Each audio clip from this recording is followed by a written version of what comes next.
A blessed day to all of us, wherever you are tuning in. Thank you for tuning in for our leadership wisdom nuggets.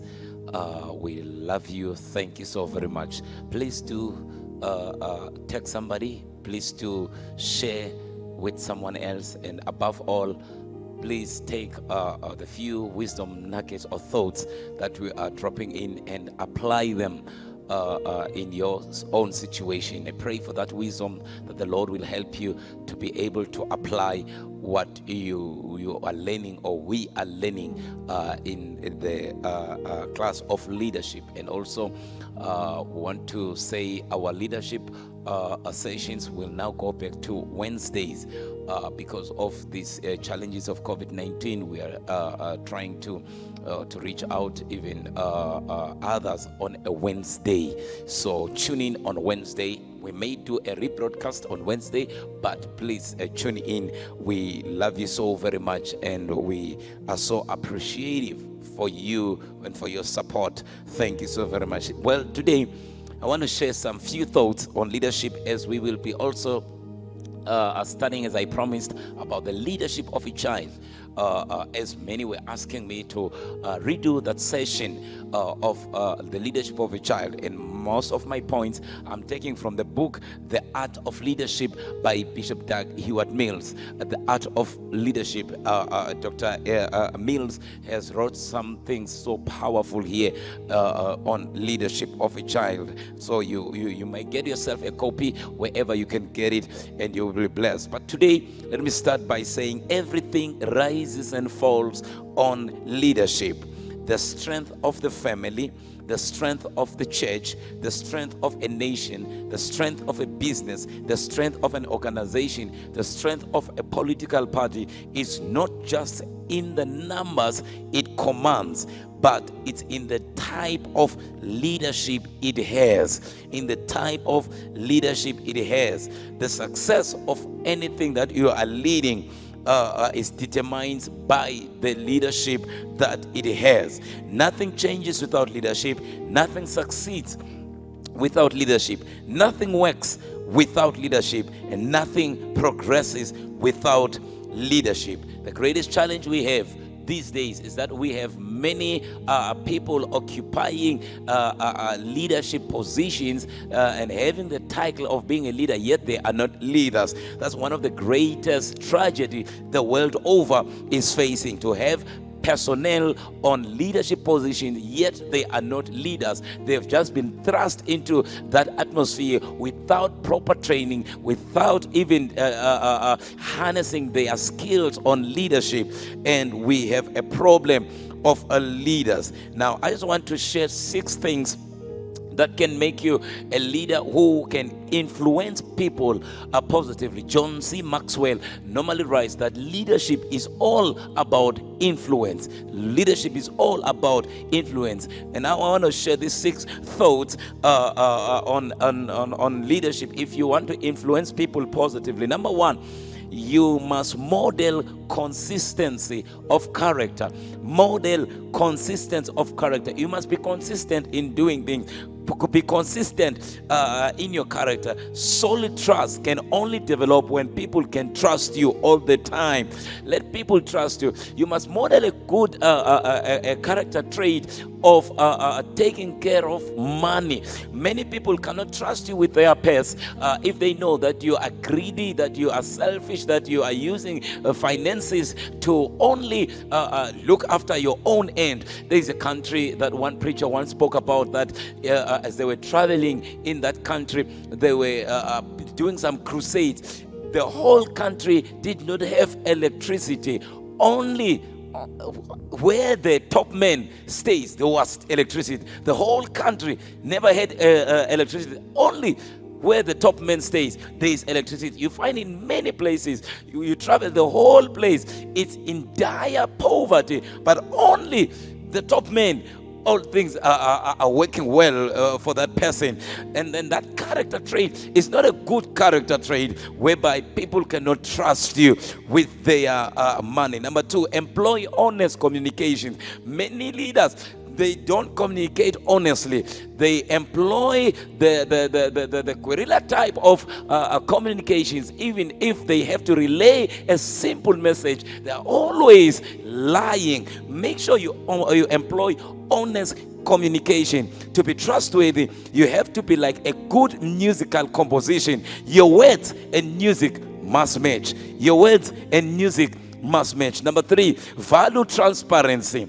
If you want to be honest with people, admit your weaknesses. People will appreciate your honesty. Just be honest. If you've made an error, just come clean. I have made a mistake. I am sorry. Just that word, I am sorry, can really quench a lot of and put out a lot of fires that are out there in your family. If you can be able to say, I am sorry, I am sorry, your family can work well. But because of pride and ego, people, they always shift the blame. It's not me, it's that one. It's because of that one, it's that one. And it doesn't help us. Please, be transparent. Be transparent. Never be secretive or mysterious. Don't be secretive and mysterious, and people, they don't even understand what are you about to do next. Please be transparent. Number 4, exemplify humility. People never trust a leader whom they see is proud and arrogant and driven by ego, driven by jealousy, driven by greed, and having the belief that you are the better than any other. People don't trust that kind of a person or that kind of a leader. They always are disloyal to such a leader, and you cannot blame them. Don't be proud. Don't be full of yourself. Don't be driven by jealousy. Don't be driven by greed.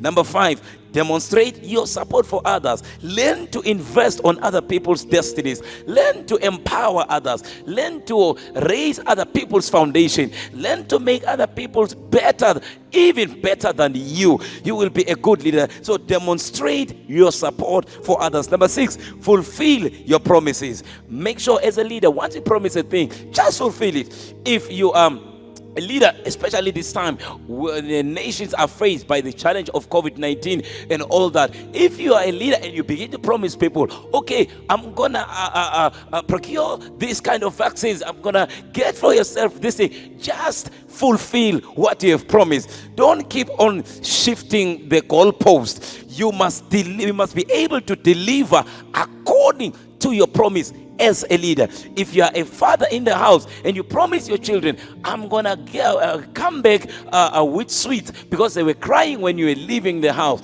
and now you lie to them because you want them to keep quiet, I will bring sweets for you later, and then you come empty-handed. You think they have forgotten. Yes, they may have forgotten, but a spirit has already been imparted to the children that in life you always get away with lies, and it breaks the moral fiber of our nations. It starts from our families, it goes to our churches, it goes to our businesses, it goes to the nation at large, our political parties, and any organizations.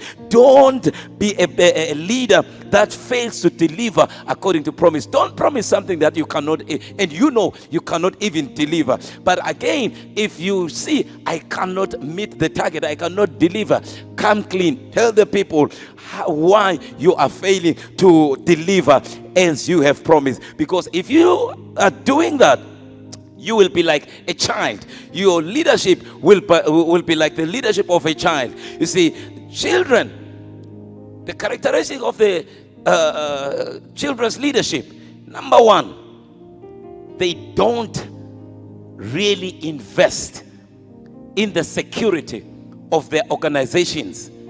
Children, they don't mind. They can leave the door open because children, they don't understand about the securities of their own houses, even of their own places. They don't think that somebody can come and steal something. Now, if you are a leader who is a child, you don't invest in the security of your country, in the security of your people. You always think you must be secured first rather than your children, rather than the people you are leading. Number 2, the leadership of a child is seen when by the leader does not invest in the health of the people. all leaders who do not invest in the health of their people, they are children. The leaders who do not make sure that health-wise the whole organization works well, and health-wise the organization is flourishing health-wise. There are medications, there are drugs available. You are always sure my people must be healthy. You are a good leader. But a child who is a leader don't care if the people are sick or what. In fact, the person is like, let them all die. Let them all die. Number 3, a leader who is a child don't value education and acquisition of knowledge. They don't invest in education.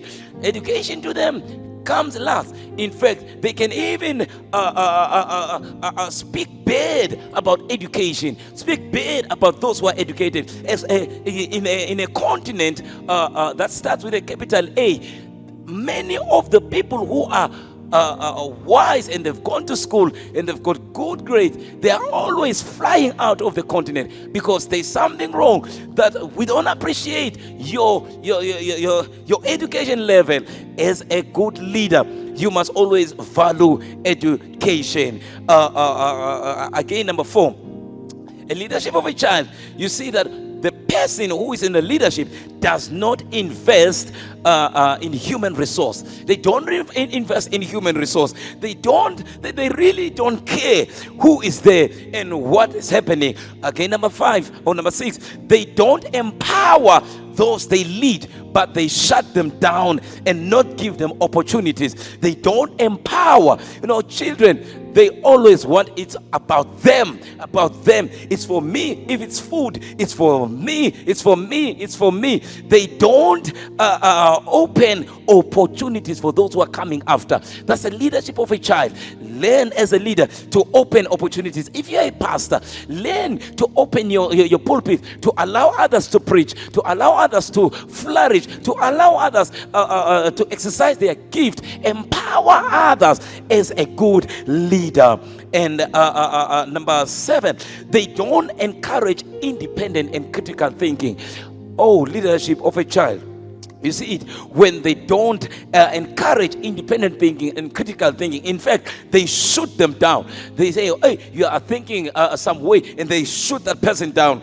They don't allow critical thinkers to be around them. It's a leadership of a child. Finally, the leadership of a child is seen when the leader promotes mediocrity over intelligent thinking. It promotes mediocrity over intelligent thinking. The leadership of a child, you always promote mediocrity over intelligent thinking. Once you have intelligent thinkers, you think they are your enemies. You think they are out to take you out of your position. You don't allow them to flourish. You don't allow the brains to develop your organizations. I am here to encourage you and allow others to develop your organization. Allow others with their brilliant mindsets to help you advance your cause. I'm telling you, it's not that God has not given you good people. The people are good. Just give them space so that they can breathe. Give them space. It will encourage your leadership style. The Lord bless you this afternoon or this evening. We want to say thank you for tuning in, and we love you so much. See you on Wednesday, whereby we are shifting our leadership nuggets to Wednesday. But I trust God with these few thoughts that we have shared today, that they will be a blessing to you. And we want to say we love you, and may the Lord help you to have a solid organization, solid leadership platform, wherever you may be it in your family, be it in your church, in the nation, in an organization, in a party, wherever you may be. May the Lord help you to leave a legacy that others will find the organization still strong because of good leadership style that you've employed. God bless you. And from me and the crew in the house, in the studio, want to say #Lendaba Isahambanjalo. Goodbye and God bless you.